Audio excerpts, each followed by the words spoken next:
Halo semuanya, ketemu lagi dengan Bu Retno. Kali ini di Research Series, saya akan berbagi tentang cara menghitung Earning Management Modified Zone. Earning Management atau yang disebut juga Discretionary Accrual. Nah, Discretionary Accrual itu didapat dari mana?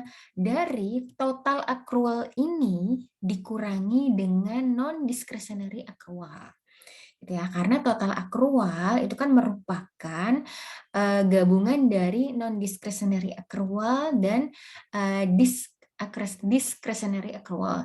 That's why di sini DAC itu didapat dari total accrual dikurangi dengan non discretionary accrual. Nah, kalau kita breakdown total accrual ini ke rumus regresi, ini menurut Dechow et al. 1995 ya. Di sini total accrual pada tahun T dibagi dengan total aset. TA ini adalah total aset pada tahun T sebelumnya sama dengan alfa dikali inverse per total aset tahun sebelumnya ditambah alfa dikali delta revenue dikurangi delta receivable dibagi total aset tahun sebelumnya, kemudian ditambah alfa dikali PPE per total aset tahun sebelumnya, plus ini adalah error residual. Nah, kalau kita perhatikan, karena TACC sama dengan NDA plus DAC, maka inilah yang disebut dengan non-discretionary accrual. Inilah yang disebut dengan NDA, dan residualnya inilah yang disebut sebagai discretionary accrual. Nah, kalau kamu mencari discretionary accrual manual menggunakan Excel, kan biasanya kamu regress dulu nih, persamaan ini, diregresi dulu. Setelah diregresi kan nanti ketemu koefisiennya ya dari masing-masing parameter ini. Nah, setelah koefisiennya ketemu, baru nanti ketemulah di sini NDA-nya. Kalau NDA-nya udah ketemu, kita bisa mencari DAC-nya dari total accrual dikurangi dengan NDA gitu. Nah, namun di sini saya akan berbagi cara menghitung discretionary accrual menggunakan Stata. Ini sangat mudah gitu karena di Stata memfasilitasi kita untuk mengcapture langsung discretionary accrual-nya setelah kita melakukan regresi terhadap TACC gitu. Nah, data-data yang diperlukan untuk mencari earning management modified zone tentu saja data terkait total accrual. Nah, total accrual ini kalau di laporan keuangan kan nggak ada gitu. Nah, total accrual ini dicari dari net income dikurangi dengan cash flow from operation gitu ya. Jadi yang kalian cari di laporan keuangan adalah ini net income, CFO, kemudian tentu saja total aset. Nanti yang kita pakai adalah total aset tahun sebelumnya.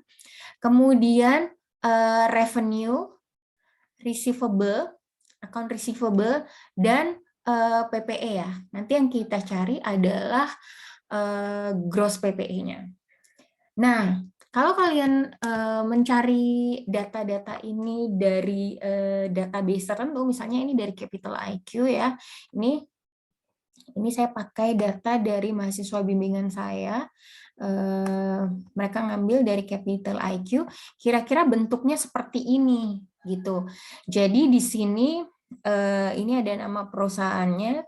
Kemudian ini tikernya. Nah, jangan lupa disisipkan kode jenis industrinya, gitu. Karena kita akan meran earning management itu per industri dan per tahun.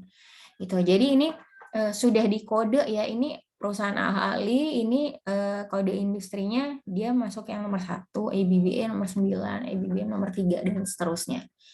Gitu.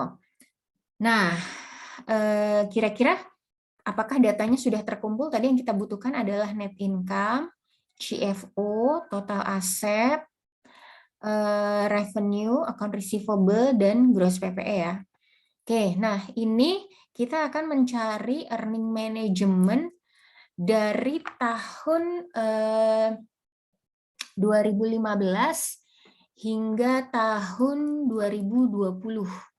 Oke, jadi ini kita mau mencari earning management dari tahun 2015 sampai tahun 2020. Nah, jangan lupa karena total asetnya adalah total aset T-1, berarti kita pakai total aset dari tahun 2014 sampai 2000 total aset 2019. Oke, mari kita mulai. Pertama-tama gitu, kita pindahkan dulu ini data yang dari Capital IQ ya. Ini kita ceritanya sudah ngambil data dari Capital IQ. Kalau kamu tahu cara mengambil data dari Capital IQ ada di video saya sebelumnya ya. Oke. Kita copy dulu. Copy. Nah, ini kalian sudah buka statanya. Kemudian kita masuk ke data editor. Oke, tinggal di paste. Oke, kita paste. Nah, bentuknya masih seperti ini ya, bentuknya masih menyamping. Nah, sekarang kita reshape biar datanya menjadi ke bawah. Ini saya sudah tuliskan semua sintaknya di sini. Di sini kita reshape. Copy, paste. Oke. Setelah kita reshape, kita lihat bentuknya. Dia jadi long ya, ke bawah nih ID-nya 111, tahunnya 2014, 15, 16, 17, dan seterusnya. Oke, ini ada net income, CFO, revenue, AR, PPE, dan total aset. Ini variabel-variabel yang kita perlukan untuk menghitung discretionary accrual. Oke, setelah itu kita lihat model kita lagi gitu ya. Karena di sini TACC-nya harus ditransform ya. Ini modelnya ini ditransform dengan semuanya dibagi sama total aset tahun T-1. That's why kita akan membuat variabel baru yaitu variabel TACC per TA leg 1. Kemudian variabel yang ini juga kita buat 1 per TA tahun sebelumnya, dan seterusnya. Jadi, kita membuat variabel-variabel baru terlebih dahulu. Nah, di sini saya sudah membuat sintaknya, tapi sebelumnya kita declare dulu ya, bahwa ini adalah data panel. Jadi, di sini kita declare sebagai data panel, XTset ID yearly. Ini sudah kita declare. Dan baru sekarang kita akan generate nama-nama variabel baru. Nah, kayak ini total accrual kan belum ada ya, gitu. Total accrual belum ada, jadinya di sini karena total accrual itu didapat dari net income dibagi CFO. Berarti di sini kita generate nama variabel baru yaitu total accrual NI dikurangi CFO. Oke, nah ini kita bisa cek di data editor. Nah, sudah masuk nih total accrual. Nah, total accrualnya udah masuk, berarti total accrualnya dibagi total aset -1 ya, tapi kita bikin dulu, generate dulu total aset.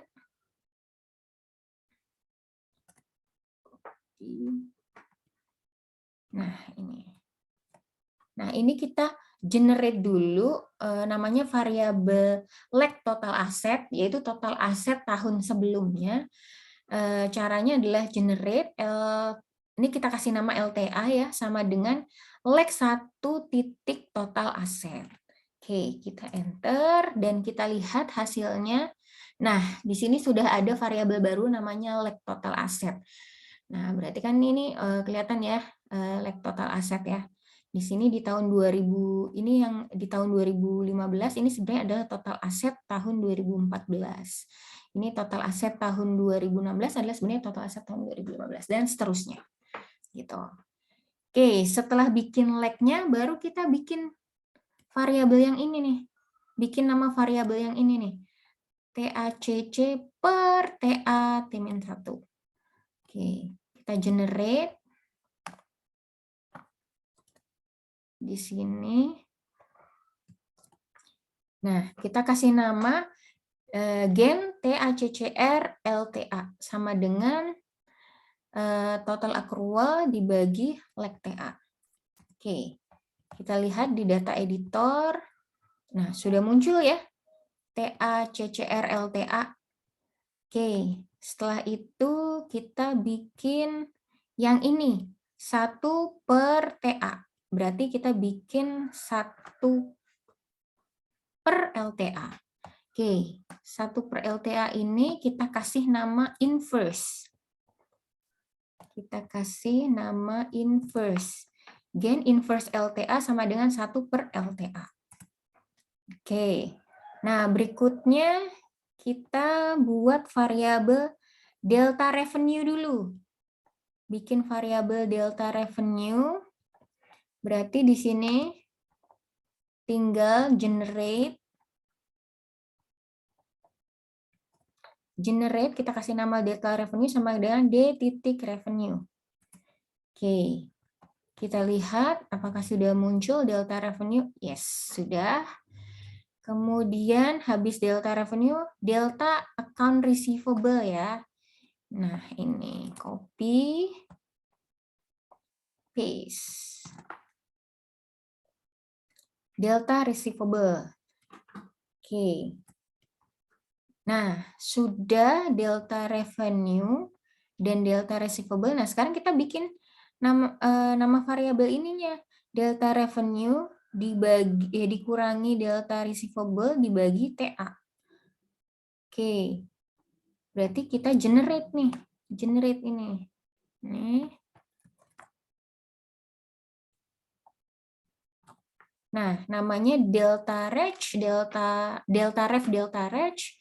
Rumusnya adalah delta revenue dikurangi delta receivable dibagi dengan leg TA. Oke, berhasil. Oke. Berhasil ya. Delta reg. Oke, berikutnya terakhir ya. Terakhir itu kita buat variabel PPE per leg TA. Oke. PPE per leg TA. Generate. Nah, selesai semua variabel sudah kita masukkan dan sudah ada namanya dari total accrual sampai PPE ya. Nah, selanjutnya berarti kan ini sudah ada angkanya, ini sudah ada. Nah, kalau berarti kan yang kita lakukan adalah kita meregresi ini nih, TACC, inverse TA, reference TA, PPE TA, ini kita regress. Nah, setelah kita regress, nanti dengan mudah kalau kita pakai stata kita bisa predik nilai DAC-nya, kita capture nilai DAC-nya.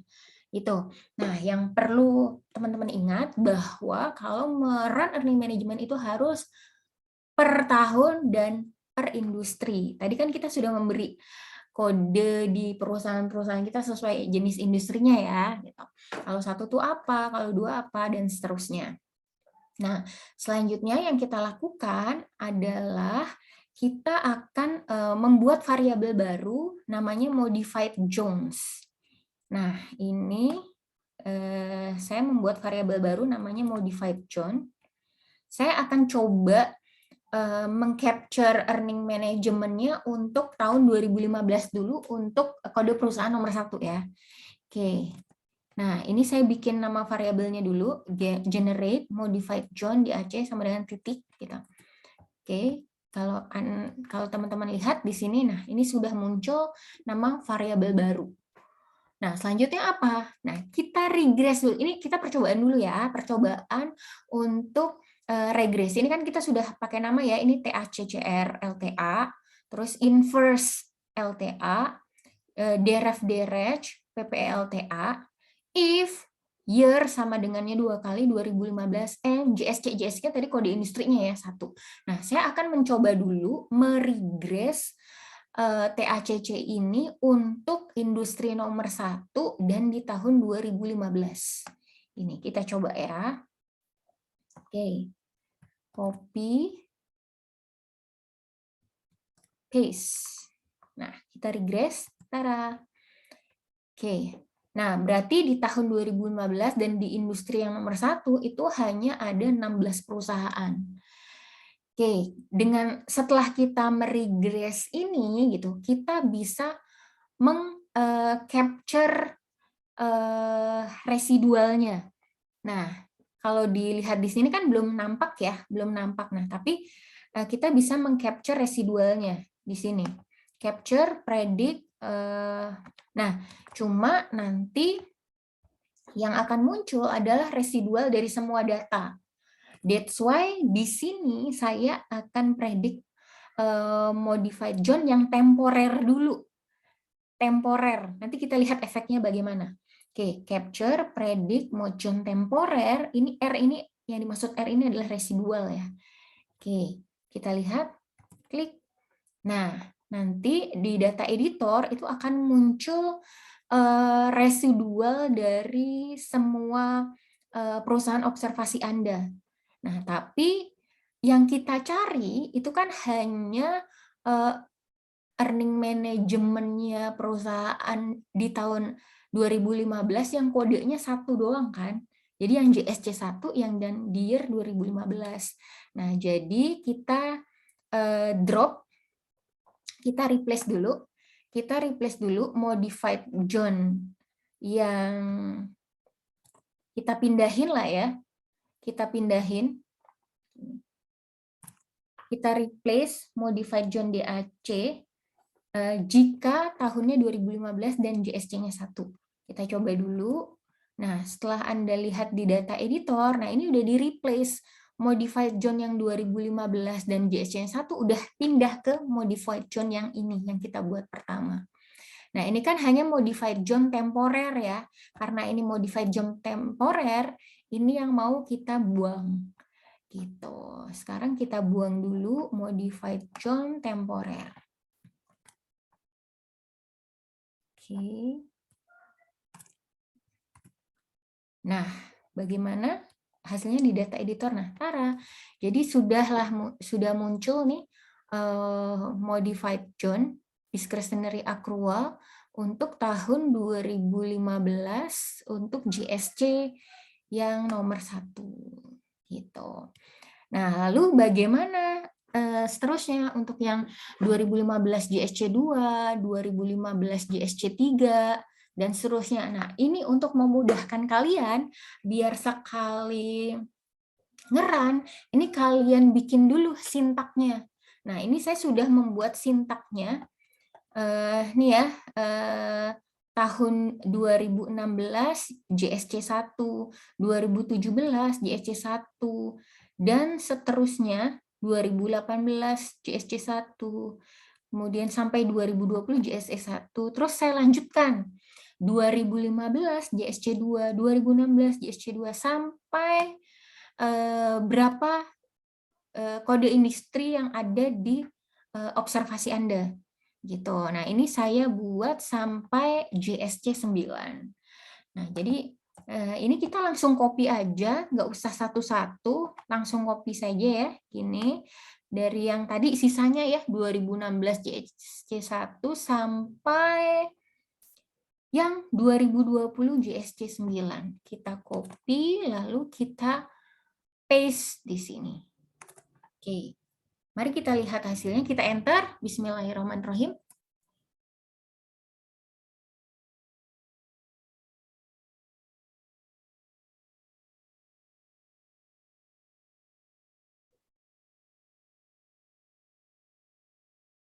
Oke, masih berjalan.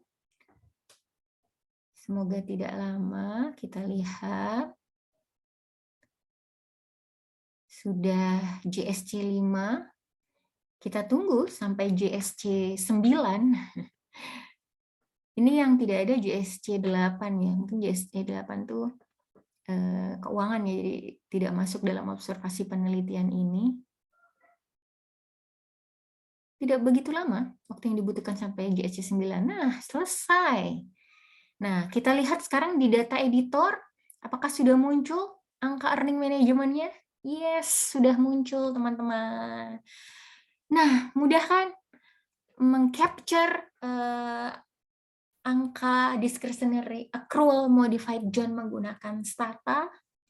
Nah, cuma kalau kita lihat di sini, kita perhatikan ya, di sini ternyata yang apa tahun 2020 JSC 9 itu observasinya 56. Kemudian ada lagi yang 2019 JSC 7 observasinya 43. Nah, tapi kalau yang di sini mana? Nah, yang di sini di 2015 yang JSC 1 ternyata number observasinya hanya 16 perusahaan. Nah, ini beberapa peneliti itu biasanya men-take out nih, kalau jumlah observasinya kurang dari 30, biasanya ini di-take out dari observasi. Bagaimana dengan kalian? Silahkan didiskusikan dengan dosen pembimbingnya, gitu. Apakah JSC nomor 1 ini yang observasinya hanya 16, di-take out dari penelitian, sehingga tidak perlu menghitung DHC untuk yang JSC nomor 1. Silahkan diskusikan dengan pembimbing kalian. Oke, sampai sini paham? Semoga bermanfaat. Terima kasih.